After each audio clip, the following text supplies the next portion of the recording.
Alright gentlemen, with this one right here we are on the Assault, and we're going to take a look at our Power Sword build after patch 8.1, which seen huge multiplier numbers added onto the Power Sword for our ground pounds, and just overall made the build a lot better in the game, and it has some of the hardest hitting ground pounds that you can do on the class. And then, you know, tying this up with your dash build is not bad either, because it has a very fast attack, and it has very strong heavy attacks now with all the improvements that it has seen over the past few patches. Okay, so the first thing we're going to look at here is our overall ground pound damage numbers. This is with 100%, and then you're seeing over there to the right a couple of them without 100% damage. So when we're talking about the hammer and the power sword, these two are going to hit the hardest. We will look at the power fist and the chain sword as well, but they are relatively weak compared to this, definitely the chain sword.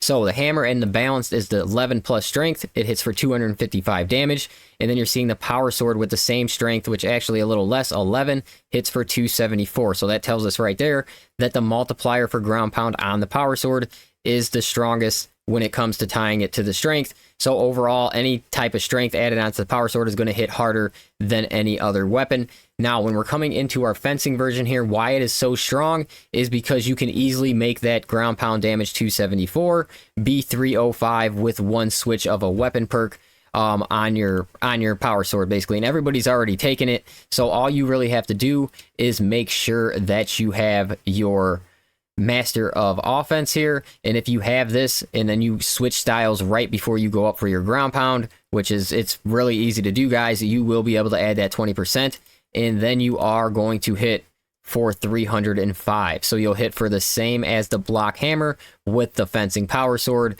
you know, with the benefits of using the power sword, having a little more speed and different things like that on your light attacks. And it actually feels very nice for its heavy attacks with its power rake rework and things like that. So overall, it is just hitting harder than every other weapon. And then when we are looking at our other two weapons here, the power fist are just okay, and then the chainsword is just horrible. I didn't even test the without 100% damage, but obviously it's probably half, so that would be like 70. And it didn't even seem like the ground pound damage for the power fist was exactly getting doubled either, so I'm not sure if something is going on with that as well. But the chainsword overall, it is the worst one for ground pound damage. You're just going to want to use that basically in a dash build type of way.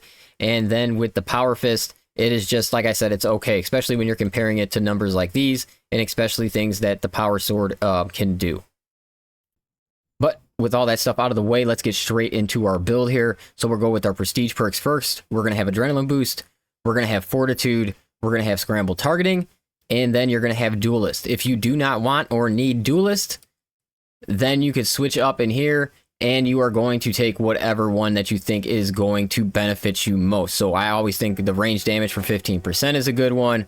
I think that's probably the best, the other best one to take. But, you know, anything that you think is going to help you out, you will switch out for duelist if you don't need duelist. This will still help with the fencing weapon.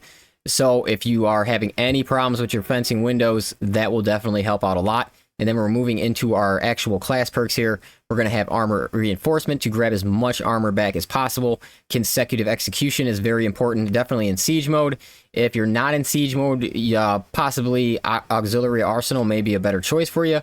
And then we have knowledge of the enemy for our majors and extremist enemy. We're going gunstrike damage 30% for our team perk, just because we are going to be doing a ton of gunstrikes, guys. Between parry weapon and our dodges and our, you know, our perfect dashes, you know, we will be doing a ton of gun strikes. So this, I think, is better. But strategic strike's also a good one.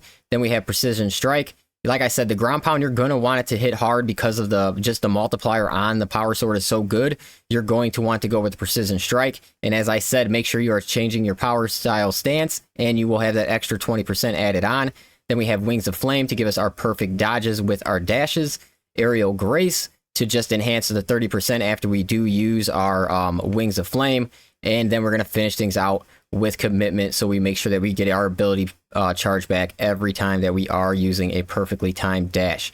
So overall, I did find this build to run actually pretty good. It's going to start struggling, I would say, in the mid-teen rounds, and then definitely from 15 on. I think most of the assaults overall builds start to really struggle from 15 on, guys, when it comes to siege mode. So hopefully they can get something like that fixed.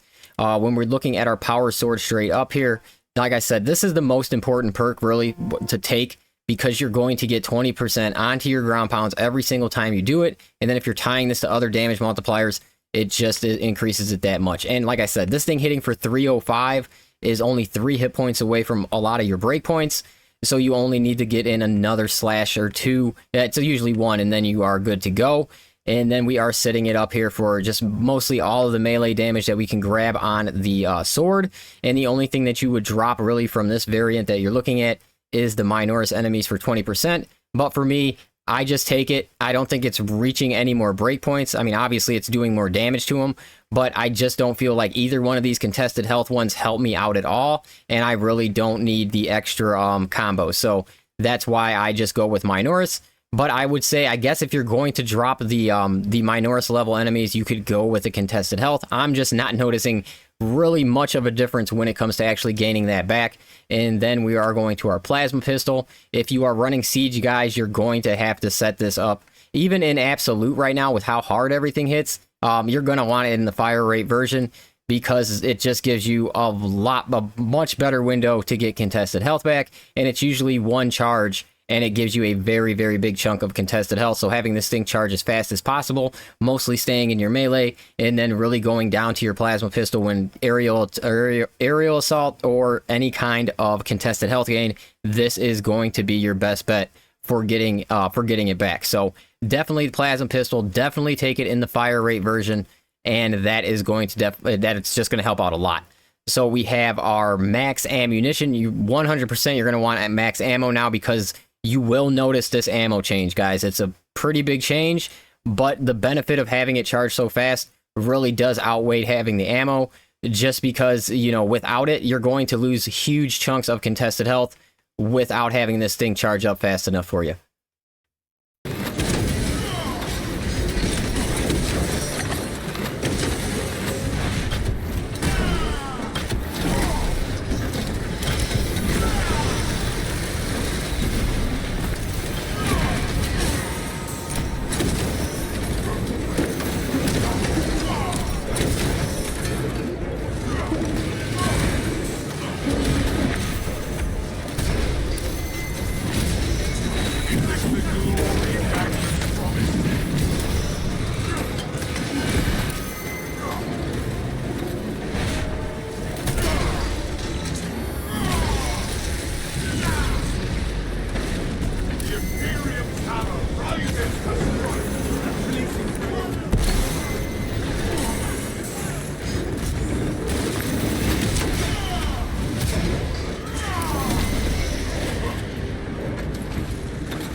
That pitiful Xenos was but no horrible blood.